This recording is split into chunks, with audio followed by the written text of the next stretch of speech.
ఈ రోజే డౌన్లోడ్ చేయండి. మీ ఫేవరెట్ షోస్ చూడండి. దర్శన్తో శరణ్యకి విడాకులు ఇప్పించాలంట.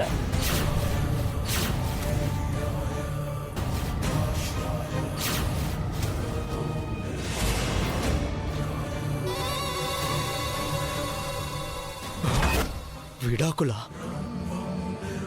దర్శన్తో శరణ్యకి విడాకులు ఇప్పించడం ఏంటి ఆనంద? అయినా వాడికి దీనికి విడాకులకి సంబంధం ఏంటి? తెలియదక్క. వాడు చెప్పినట్టు చేస్తేనే లహరికి సంబంధించిన ఎవిడెన్స్ ని మనకి తిరిగి ఇచ్చేస్తాడంట. లేదంటే లహరి జీవితాన్ని నాశనం చేసేస్తాడంట అక్క. వదిలిపెట్టనని వార్నింగ్ ఇస్తున్నాడు. వాడేంటి పిన్ని మనకి వార్నింగ్ ఇచ్చేది? అడ్రస్ చెప్పు, ఆనవాళ్ళు లేకుండా చేస్తాను వాడిని. రోహిత్, ఆవేశపడకు. విషయం చాలా సెన్సిటివ్ నాన్నా. జాగ్రత్తగా హ్యాండిల్ చేయాలి. కానీ ఎలా పిన్ని జాగ్రత్తగా హ్యాండిల్ చేసేది? వాడు డిమాండ్ చేసేది డబ్బులే అయితే ఏదో నెగోషియేట్ చేసి ఒప్పించవచ్చు. కానీ వాడు దర్శన్తో శరణ్యకి విడాకులు ఇప్పించమంటున్నాడు. హౌ ఇస్ ఇట్ పాసిబుల్ పిన్ని? ఆనంద, ఇప్పుడు ఏం చేద్దాం అనుకుంటున్నావు? ఎలా మూవ్ అవుదాం అనుకుంటున్నావు? లహరిని పోలీసుల ముందుకి తీసుకెళ్లడమే కరెక్ట్ అనిపిస్తోందండి.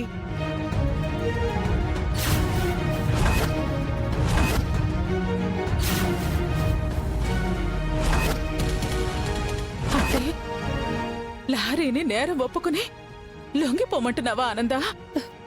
తప్పదక్క. లహరి పొరపాటుగా చేసిన పోయింది మాత్రం ప్రాణమే. అది మనం ఒప్పుకున్నా ఒప్పుకోకపోయినా చట్టం దృష్టిలో నేరమే. ఆనంద, లహరి మన ఇంటి బిడ్డ. ఇలాంటి తప్పుడు నిర్ణయాలతో అమ్మాయి భవిష్యత్తును పాడు చేద్దామని చూస్తున్నావా? లేదంటే దర్శన్కి శరణ్యతో విడాకులు ఇప్పించాలి. అదెలా సాధ్యమవుతుంది?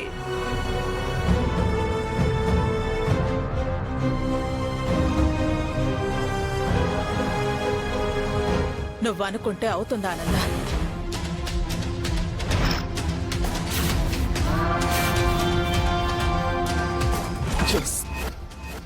ఇది కథ సరైన కౌంటర్. మా అత్తయ్య గార మజాగా. అక్క, ఏమంటున్నావు? శరణ్య శరణ్య ఏం నేరం చేసిందక్క?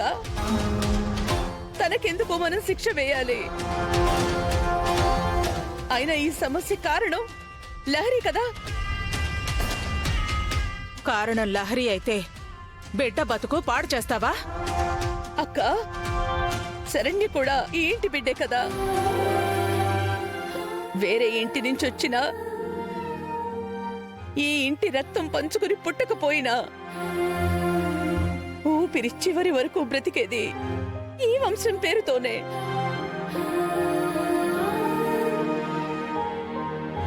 ఎలా అక్క, ఎలా అక్క తనని వేరు చేస్తావు?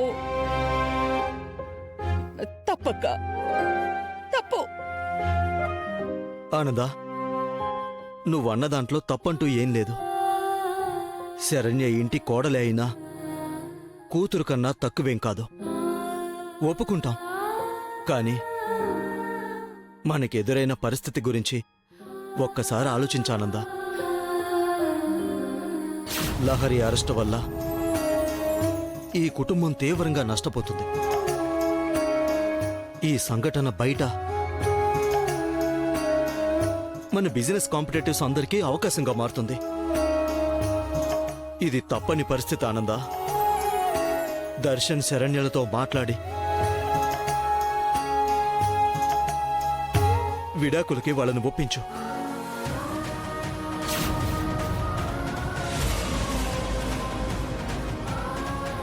బాబాయ్, ఏంటి మీరు కూడా? పాపం శరణ్య ఇన్నోసెంట్ బాబాయ్. ఇంత కఠినంగా ఎలా మాట్లాడుతున్నారు? నా మొగుడికి మంచితనం మరీ ఎక్కువై బుర్ర పూర్తిగా పోయినట్టుంది. రోహిత్, పరిస్థితి కాస్త అర్థం చేసుకుని మాట్లాడు. ఇది నీ చెల్లి లహరి లైఫ్ సమస్య. అమ్మా, శరణ్య లహరి ఇద్దరు వేరువేరు కాదు. న్యాయం కదమ్మా ఇక్కడ ముఖ్యం. ఆ మధ్య జరిగిన ఇన్సిడెంట్ మూలంగానే కదా మీకు శరణ్య మీద కాస్త నెగిటివ్ ఫీలింగ్ ఉంది. అదే ఇప్పుడు తనకి శాపంగా మారింది. అందుకే మీరంతా కలిసి తనని లైట్ తీసుకుంటున్నారు. అర్థమైందమ్మా, అర్థమైంది. రోహిత్, మరీ ఫ్యామిలీని అలా రాంగ్ పర్సెప్షన్తో చూడకు. వాళ్ళిద్దరికీ విడాకులు ఇప్పించడంలో నీకు తప్పెందుకు కనపడుతుంది చెప్పు? పెళ్ళైన నాటి నుంచి దర్శన్ శరణ్య భార్యాభర్తలాగా ఏనాడైనా కనిపించారా? లేదే. ఇక ముందు ఉండబోతున్నారన్న నమ్మకాన్ని కూడా మనకు వాళ్ళు కలిగించకుండానే గడప దాటి వెళ్ళిపోయారు. పైగా దర్శన్ శరణ్య నుంచి కోరుకున్న విడాకులు రానందుకే కదా వాళ్ళు అలా వెళ్ళిపోయారు. ఇదంతా ఎందుకు నువ్వు ఆలోచించలేకపోతున్నావు రోహిత్? ఆనంద, ఈ విషయం మీద ఇంక చర్చ అనవసరం. నువ్వు శరణ్యతో మాట్లాడు, తన్ను ఎలాగైనా ఒప్పించేయి.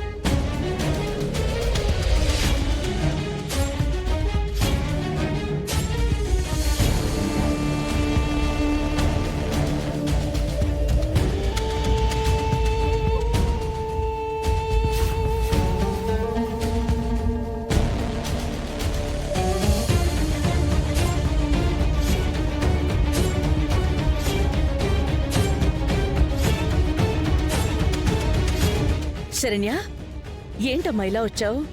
ఒకసారి మిమ్మల్ని కలిసి వెళ్దామని వచ్చాను అత్తయ్య గారు. మావయ్య గారు, పెద్ద మావయ్య గారు, ఆ, పెద్ద అత్తయ్య గారు అందరూ బాగున్నారండి? ఆ, ఆ, బాగున్నావు.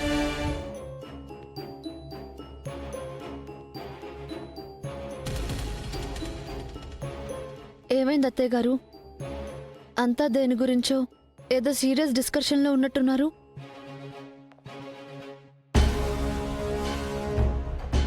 నీ గురించేనమ్మా.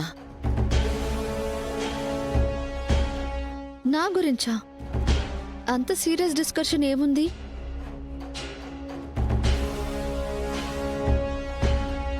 అదేనమ్మా, కొత్త కాపురం కొత్తిల్లు కదా, ఎలా ఉన్నావో ఏంటోనని ఇంట్లో అందరూ ఆందోళనలు పడుతున్నారు.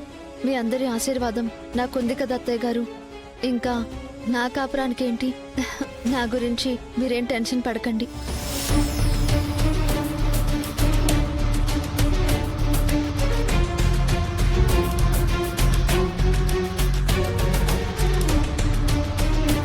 శరణ్య, ఆ, నీతో కొంచెం మాట్లాడాలి, రా.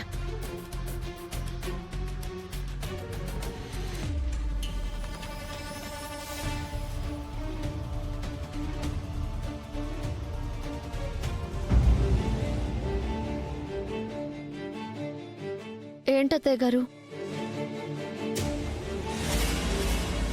శరణ్య,